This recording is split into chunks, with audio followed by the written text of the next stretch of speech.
আসসালামু আলাইকুম। অন্য মঞ্চের আলোচনায় আপনাদের সকলকে আমন্ত্রণ জানাচ্ছি।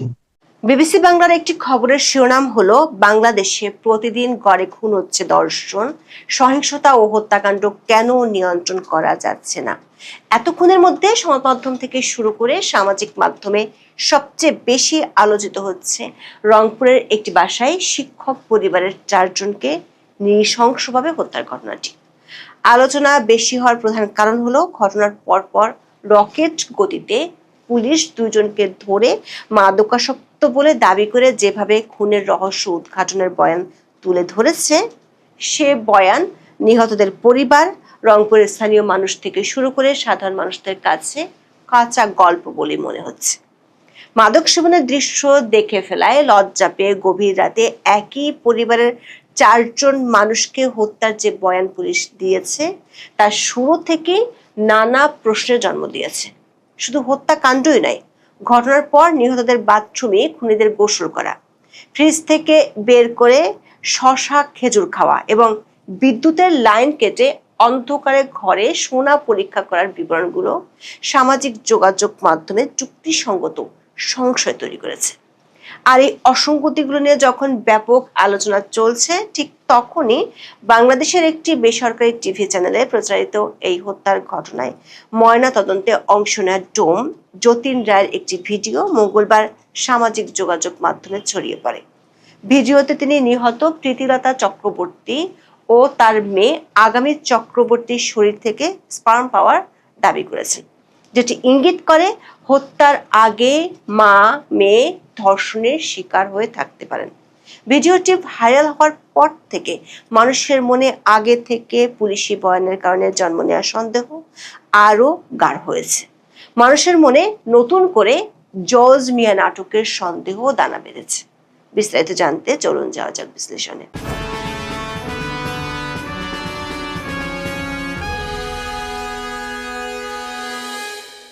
রংপুর জেলা স্কুলের গণিতের শিক্ষক গণপতি চক্রবর্তী 2025 সালের ডিসেম্বরে অবসরে যান। নগরের বাংলাদেশ ব্যাংক মোড় এলাকায় ভাড়া বাসায় থাকলেও মাছুয়াপাড়া এলাকায় জমি কিনে দোতলা বাড়ি নির্মাণ করেন। প্রায় 2-3 বছর ধরে পরিবারের সদস্যদের নিয়ে ওই বাড়ির দোতলায় বসবাস করছিলেন তিনি। অবসরের পর হোমিওপ্যাথি চিকিৎসক হিসেবেও রোগী দেখতেন।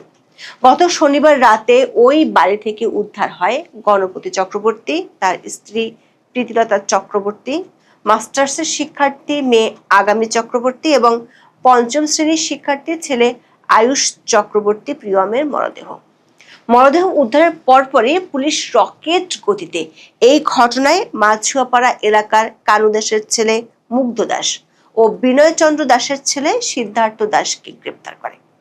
তারপর রংপুরের পুলিশ কমিশনার আব্দুল মাহবুব দ্রুত সংবাদ সম্মেলনে হাজির হন, দাবি করেন 4 জনকে শ্বাসরোধ করে হত্যা করা হয়েছে।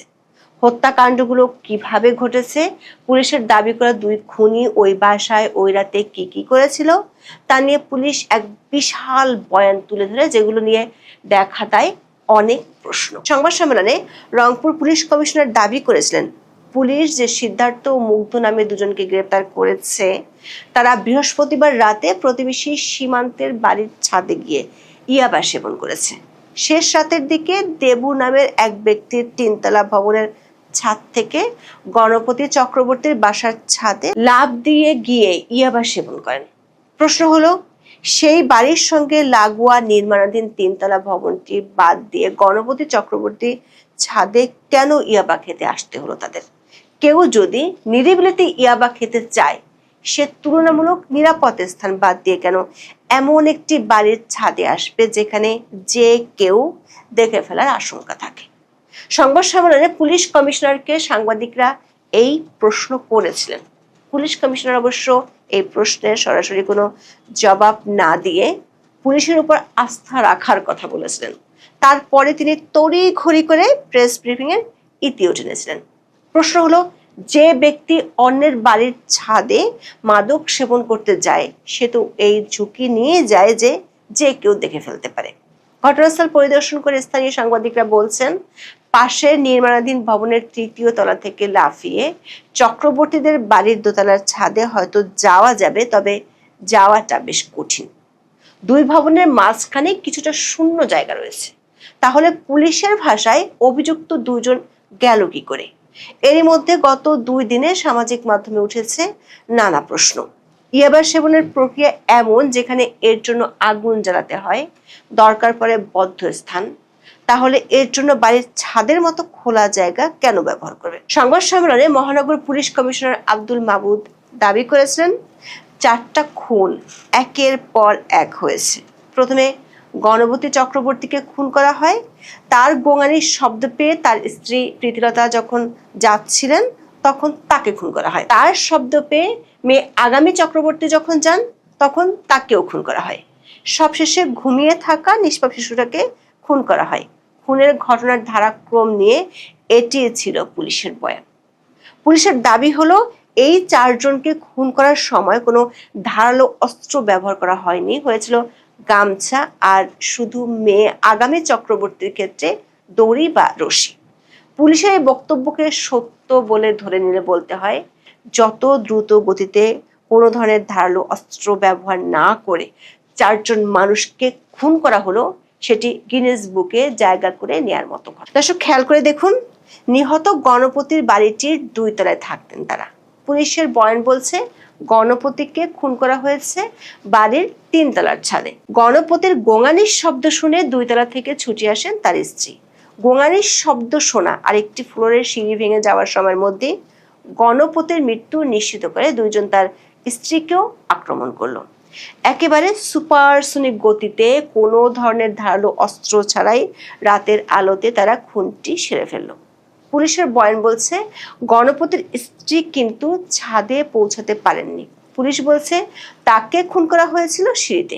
আবার প্রীতিলতা চক্রবর্তীর চিৎকার শুনে ছুটে গিয়েছিলেন তার মেয়ে। অর্থাৎ আরো 1 মিনিটের মধ্যে আরো 2টি খুন সেরে ফেললো পুলিশের ভাষ্য অনুযায়ী। এরই মধ্যে ইয়াবা সেবন করা ওই 2 মাদকাসক্ত তরুণ। সময়ের দিক থেকে বিবেচনা করলে পুলিশের বক্তব্যকে অবিশ্বাস করার জন্য সবচেয়ে বড় যুক্তি হলো পরপর 3টি খুন এত দ্রুত সময়ের মধ্যে কিভাবে করলো খুনিরা, তাও আবার গলায় গামছা পেঁচিয়ে। মেয়ের ক্ষেত্রে পুলিশের বর্ণনাটি ছিল কিছুটা আলাদা। তাকে শ্বাসরোধ করতে রশিও ব্যবহার করা হয়েছে বলে দাবি করা হয়েছে। হত্যাকারীরা তাৎক্ষণিক রশি কোথায় পেল? শুধু আগামীর ক্ষেত্রেই কেন রশি ব্যবহার করতে হলো? গলায় রশি পেঁচালে ঘাড় না ভেঙে চোয়াল ভাঙে, এমন গল্প শুনিয়েছে পুলিশ। অবশ্য রংপুর মেডিকেল কলেজ হাসপাতালের ফরেনসিক মেডিসিন বিভাগের সহকারী অধ্যাপক বাবলু কিশোর বিশ্বাস স্থানীয় সাংবাদিকদের এক প্রশ্নের জবাবে বলেছেন, চোয়াল ভাঙার কোনো লক্ষণ তারা পাননি। যদিও এর আগে পুলিশ কমিশনার চোয়াল ভাঙার কথা ব্রিফিংয়ে উল্লেখ করেছিলেন। দর্শক, রংপুরের সদ্য প্রত্যাহার করে নেওয়া পুলিশ কমিশনারের ব্রিফিং শুনলে আপনার সামনে আরো একটি প্রশ্ন উঠে আসতে পারে। সেটি হলো, পরিবারের 3 জনকে হত্যা করা হয়েছিল, একজন হত্যার সময় অন্যজন দেখে ফেলায়, কিন্তু প্রিয়ন্ত ঘুমিয়েছিল। তাহলে তাকে হত্যার প্রয়োজন কেন মনে হয়েছিল হত্যাকারীর? এই প্রশ্নের জবাব অবশ্য পুলিশের কাছে নেই। তার চেয়ে বড় প্রশ্ন, ছাদে ইয়াবা সেবনকারীদের হইচই শুনে গণপতি দৌড়ে গিয়েছিলেন, অথচ 4 জন মানুষকে একে একে হত্যা করা হলো। তারা কোনো প্রতিরোধ গড়ে তোলেননি, তারা একটুও চিৎকার করেননি যে চিৎকার শুনে আশেপাশের কারো মনে কোনো সন্দেহ হয়। অপরাধীদের শরীরে একটা আঁচড়ও পড়েনি। মাছুয়াপাড়ার যে বাড়ি থেকে 4 জনের মরদেহ উদ্ধার করা হয়েছে সেই বাড়িটির বিদ্যুৎ সংযোগ বিচ্ছিন্ন করা হয়েছিল। তবে হত্যাকাণ্ডের আগে নাকি পরে বিদ্যুৎ সংযোগ বিচ্ছিন্ন করা হয়েছিল সে তথ্য এখনো জানা যায়নি। খবর পেয়ে শনিবার রাতে ঘটনাস্থলে গিয়ে আইন শৃঙ্খলা বাহিনী ওই বাড়িতে বিদ্যুৎ সংযোগ বিচ্ছিন্ন দেখতে পান। পরে তারা পুনরায় সংযোগ চালু করে তদন্তের কাজ শুরু করেন। প্রশ্ন হলো, এইবারে বিদ্যুৎ সংযোগ কখন বিচ্ছিন্ন করা হয়েছিল এবং কারা করেছিল? বিশেষ করে এত রাতে কারা বিদ্যুৎ সংযোগ বিচ্ছিন্ন করলো সেই প্রশ্নের উত্তর এখনো পুলিশ দিতে পারেনি। 24 আগস্ট এই ঘটনায় নিহত শিক্ষকের বড় ভাই গোপীনাথ চক্রবর্তী বাদী হয়ে রংপুর কোতোয়ালি থানায় একটি মামলা দায়ের করেন। মামলার এজাহারে গোপীনাথ চক্রবর্তী উল্লেখ করেন, বৃহস্পতিবার 20 আগস্ট রাত 11:30টার দিকে ছোট বোন পূজা চক্রবর্তীকে হোয়াটসঅ্যাপে কল দিয়েছিলেন গণপতি চক্রবর্তীর স্ত্রী প্রীতিলতা চক্রবর্তী। কথোপকথনের শুরুতে মেয়ে আগামী চক্রবর্তী তার খালার সাথে কথা বলেন। পরে 2 বোনের মধ্যে 5 মিনিটের মতো সময় ধরে কথোপকথন হয়। পূজা চক্রবর্তী কালবেলাকে বলেছেন, বৃহস্পতিবার রাত 11:30টার দিকে কথা বলার পর তিনি ঘুমিয়ে পড়েন। পরদিন শুক্রবার দেখেন রাত 2:40 তার বোন তাকে হোয়াটসঅ্যাপে কল দিয়েছিলেন, কিন্তু মোবাইলের ডাটা কানেকশন বন্ধ করে রাখায় সেই কল তিনি পাননি। পরবর্তীতে কল ব্যাক করলেও তার ফোনে আর কল ঢোকেনি। তার মানে বৃহস্পতিবার মধ্যরাত 2:40 পর এই ঘটনা ঘটেছে। আবার পুলিশ বলেছে ভোর রাতে এই হত্যাকাণ্ড সংঘটিত হয়েছে। ঘটনা প্রকাশ্যে আসার পর পুলিশের যে দলটি ঘটনাস্থলে গিয়েছিল তাদের ধারণা ছিল ঘটনাটি ডাকাতির ঘটনা হতে পারে। আবার স্থানীয় অনেকে মনে করেন চাঁদাবাজির কারণেও এই ঘটনা ঘটতে পারে। তবে গণপতির আত্মীয়রা বলছেন গণপতির মনে অনেক দিন ধরে এক অজানা ভয় বা শঙ্কা কাজ করছিল। গত বছরের ডিসেম্বরে অবসরে যাওয়ার প্রায় 2 মাস আগ থেকে হঠাৎ করে ঘরের দরজা বন্ধ করে ঘুমানো শুরু করেন গণপতি চক্রবর্তী। তার সঙ্গে 5ম শ্রেণী পড়ুয়া পুত্র প্রিয়ম চক্রবর্তীও ঘুমাতেন। গণপতি চক্রবর্তীর স্ত্রীর ছোট বোন পূজা চক্রবর্তী বলেন, দিদি তার বাসায় এসে হঠাৎ বলেছিল জামাইবাবু ঘরের দরজা বন্ধ করে ঘুমানো শুরু করেছেন।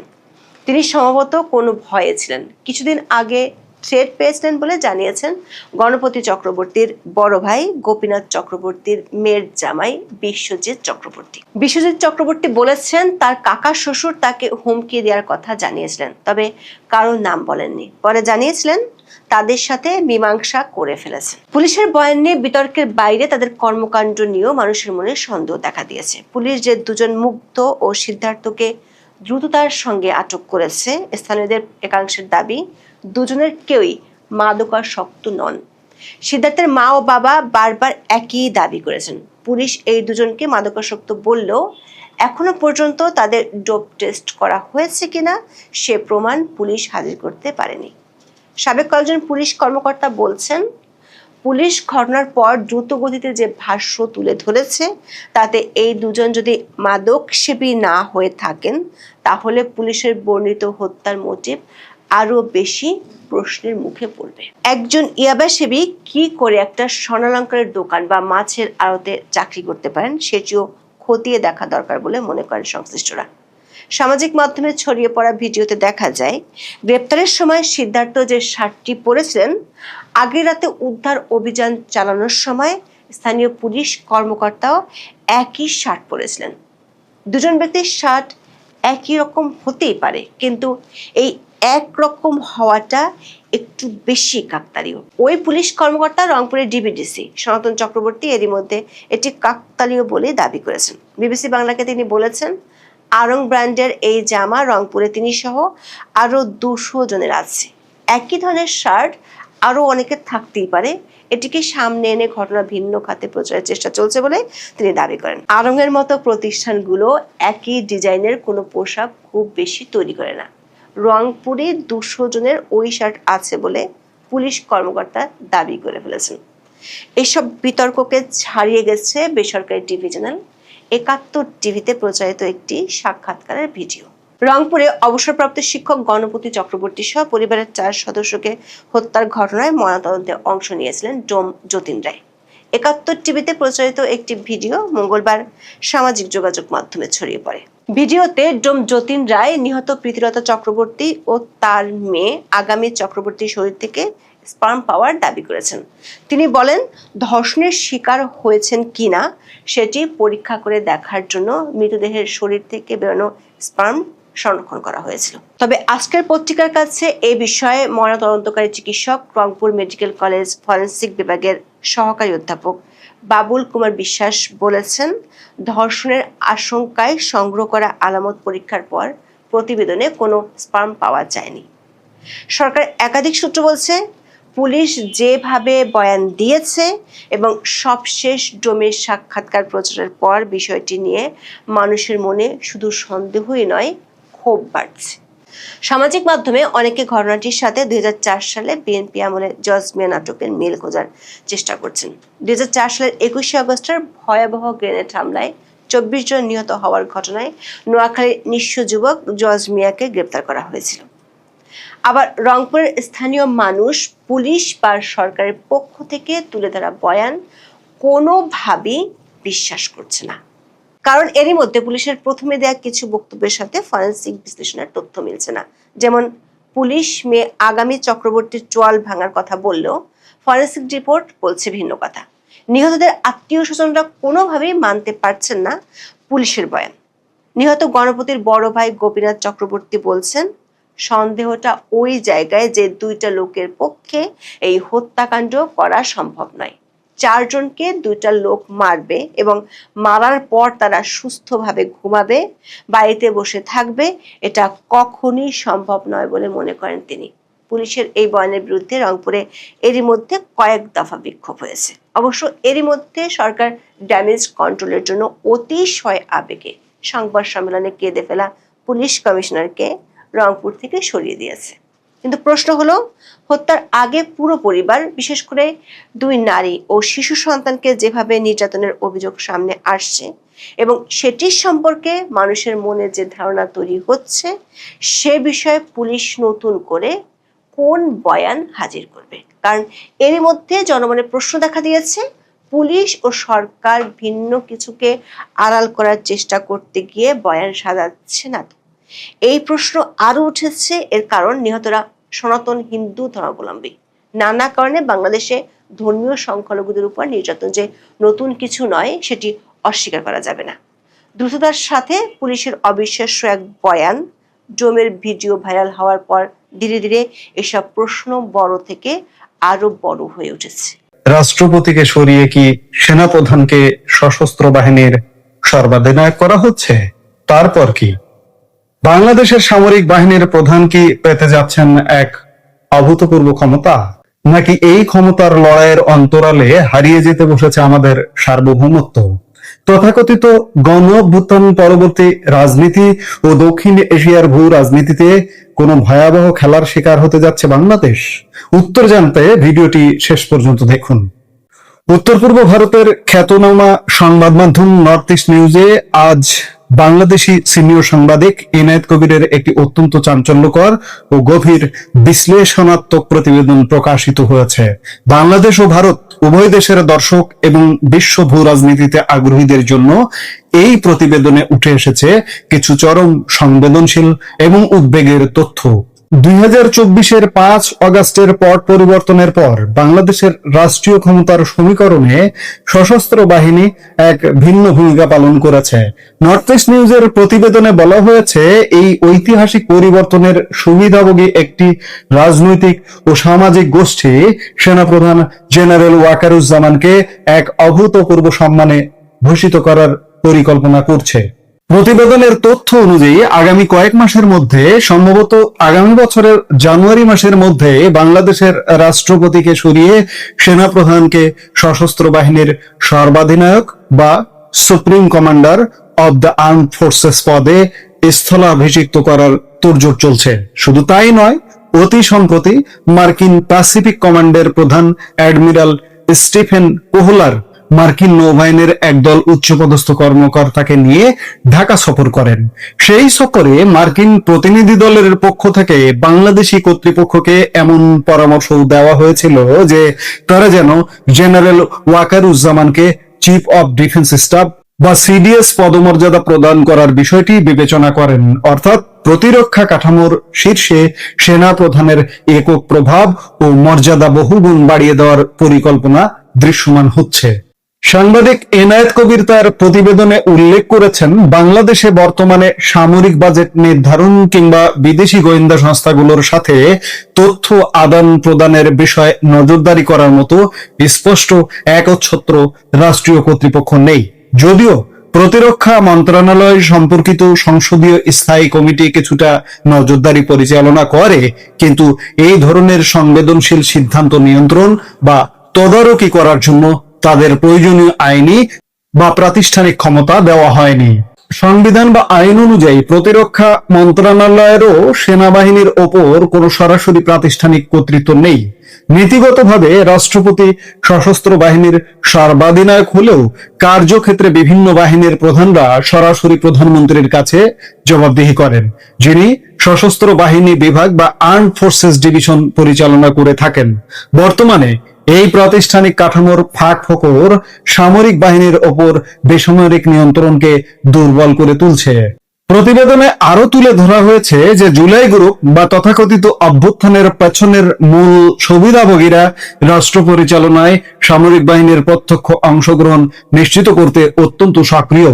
তাদের বিশ্বাস, রাষ্ট্র ক্ষমতার উপর নিজেদের স্থায়ী নিয়ন্ত্রণ বজায় রাখা সামরিক বাহিনীর পূর্ণাঙ্গ সমর্থন ও সক্রিয় অংশগ্রহণ ছাড়া একেবারেই অসম্ভব। এই কারণেই তারা সেনাবাহিনীকে সরকারের ভেতরে ও নীতি নির্ধারণে আরো গভীরে টেনে আনতে চাইছে। বাংলাদেশের মানুষের তীব্র জঙ্গিবাদ ও সন্ত্রাস বিরোধী মনোভাব এবং সেনাপ্রধানের এই আনচেকড বা নিয়ন্ত্রণহীন ক্ষমতার বৃদ্ধি আন্তর্জাতিক রাজনীতিতেও তরঙ্গ সৃষ্টি করেছে। যুক্তরাষ্ট্র, তার পশ্চিমা মিত্র এবং আঞ্চলিক নিরাপত্তা অংশীদাররা বাংলাদেশের অভ্যন্তরীণ সামরিক প্রভাব বৃদ্ধি নিয়ে গভীর উদ্বেগ প্রকাশ করেছে। একই সাথে সেনাবাহিনীতে অভ্যন্তরীণ মতভেদ তীব্র আকার ধারণ করেছে। আইন শৃঙ্খলা রক্ষার নামে সামরিক কর্মীদের বিরুদ্ধে মানবাধিকার লঙ্ঘনের গুরুতর অভিযোগ উঠে এসেছে। প্রতিবেদনে বলা হয়েছে, সেনাপ্রধান জেনারেল ওয়াকারুজ্জামান একতরফা অবস্থান নিয়েছেন। তিনি সেনাবাহিনীর অভ্যন্তরে ভিন্ন মত পোষণের অভিযোগে 30 জনেরও বেশি সেনা কর্মকর্তাকে চাকরিচ্যুত, কারারুদ্ধ অথবা সামরিক হেফাজতে আটকে রেখেছেন।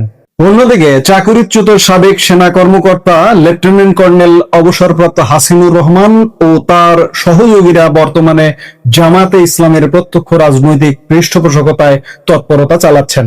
সামরিক সূত্রের বরাত দিয়ে প্রতিবেদনে বলা হয়েছে, এই হাসিনুর রহমানই বাংলাদেশে বিচার বহির্ভূত হত্যাকাণ্ডের সংস্কৃতি শুরু করেছিলেন।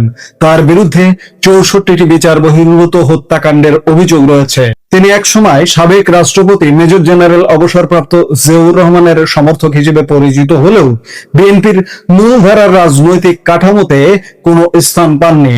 বর্তমানে তিনি জামাতের সশস্ত্র নেটওয়ার্কের সাথে যুক্ত বলে অভিযোগ রয়েছে। বাংলাদেশের ভূ রাজনৈতিক কৌশলগত অবস্থান এবং জাতিসংঘের শান্তি রক্ষা মিশনে অনন্য অবদানের কারণে বাংলাদেশ সেনাবাহিনী এতদিন ধরে আন্তর্জাতিক বিচার বা তদন্ত এড়াতে সক্ষম হয়েছে। তবে বিচার বহির্ভূত হত্যাকাণ্ডের এই ইতিহাস নতুন নয়। 2001-6 মেতে বিএনপি জামাত জোট সরকারের সময় চালুকৃত অপারেশন ক্লিন হার্টের সময় থেকেই সামরিক কর্মকর্তাদের বিরুদ্ধে এই জাতীয় অভিযোগ শুরু হয়। তখন জামাতে ইসলামের ব্যাপক রাজনৈতিক প্রভাব ছিল এবং সামরিক হেফাজতে হৃদরোগে আক্রান্ত হয়ে মৃত্যুদিনের ঘটনা হয়ে দাঁড়িয়েছিল।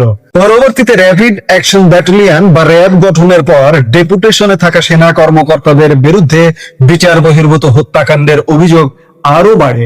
মার্কিন যুক্তরাষ্ট্র কিছু কর্মকর্তার উপর ভিসা নিষেধাজ্ঞা আরোপ করলেও জাতিসংঘ বা অন্য কোনো আন্তর্জাতিক সংস্থা কখনোই প্রাতিষ্ঠানিক তদন্ত পরিচালনা করেনি। সেনাবাহিনীতে চরমপন্থী ও উগ্রবাদী মতাদর্শের অনুপ্রবেশের ইতিহাসও বেশ পুরনো। মেজর জিয়ার ব্যর্থ জিহাদি অভ্যুত্থানের চেষ্টা প্রমাণ করেছিল কিভাবে সেনাবাহিনীর ভেতরে গণতন্ত্র বিরোধী শক্তি শিকড় গেড়েছিল।